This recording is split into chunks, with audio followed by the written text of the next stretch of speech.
Hey everyone, and welcome to my new vlog, Because You Watched. My name's Nick, and each week I'm going to be reviewing about 3 or 4 movies, depending on how much time I have, if I can. Each week I'm going to give out reviews for these films, and I'm going to let you know what's the best of the best out there, and what deserves to be put down into the bottom of the ocean. So I hope you enjoy it.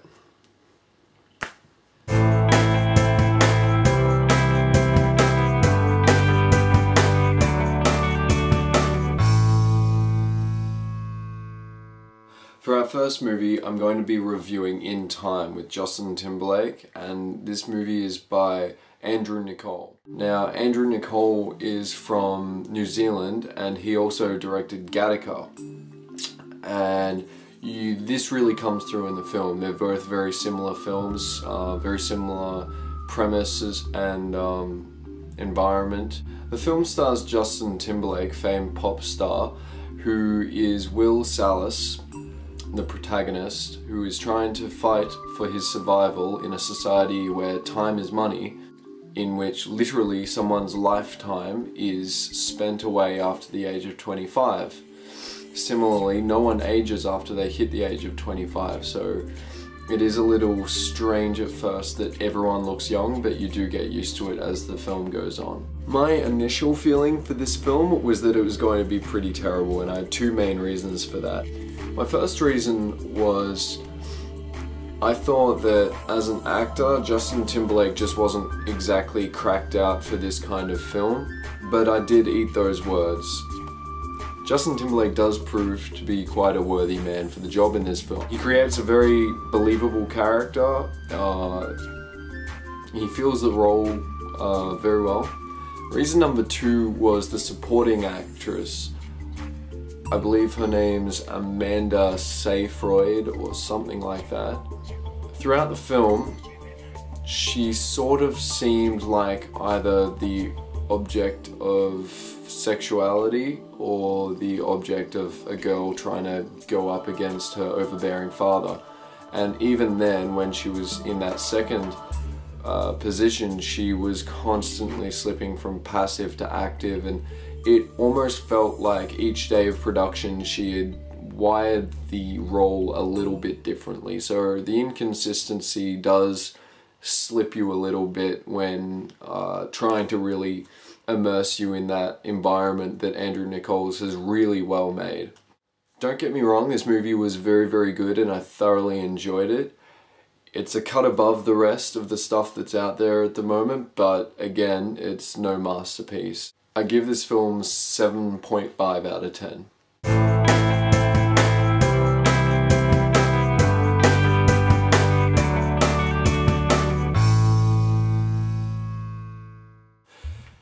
Our second movie that I'm going to review is Night of the Living Dead, which is a 1968 black and white film done by zombie master himself, George A. Romero. I'm a huge fan of this movie. I love the genre.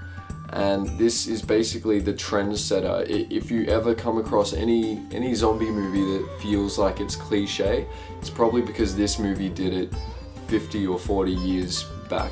This film was shot with a 5-star ensemble, and the group of actors have been very, very well cast. They really do make the movie.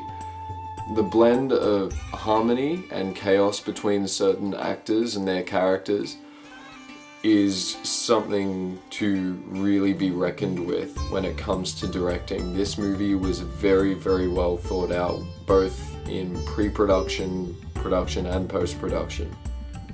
While this movie does seem to stick to the zombie cliches that you always see in movies nowadays, the only reason this might be when you watch it nowadays is because this actually was the trendsetter. This is the movie that started it all, and basically any cliche was set by the bar of this movie.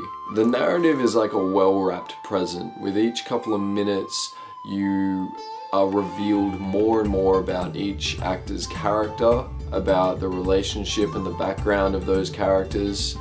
You find out more and more about this infection that's spreading through America. And the narrative is actually very fantastic. It's essentially your typical zombie film in which you have a group of survivors who hole up in a small nowhere townhouse, and they hold off ranks and ranks of increasing numbers of zombies. Now, I'm completely biased in this case because I think this movie is just fantastic in every single way.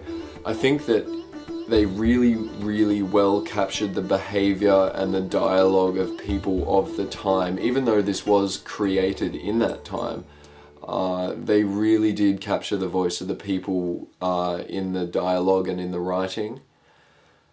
This film is very good. The special effects nowadays obviously aren't fantastic, but they're okay. I think the ending, and I'm not spoiling anything here, but I think the ending is something that people, especially back then, would never have picked, so I think it's quite original in that regard. I give this movie 9.5 out of 10. It's a terrific movie, and if you haven't seen it, I very highly recommend that you do go out and rent or buy this movie, because downloading is killing the industries, kids, okay? Well, that's all I have time for. Please subscribe, comment below, or like the video if you can, pass it on to your friends. I'm really looking to get this vlog off the ground and really keeping it going, because I think it'd be a lot of fun. If you have a movie that you'd like me to review, please go ahead and tell me, and I will check it out and see what I can do about naming you in the video, if I can pronounce your internet screen name or whatever it is. So I hope you've enjoyed it, and please keep watching.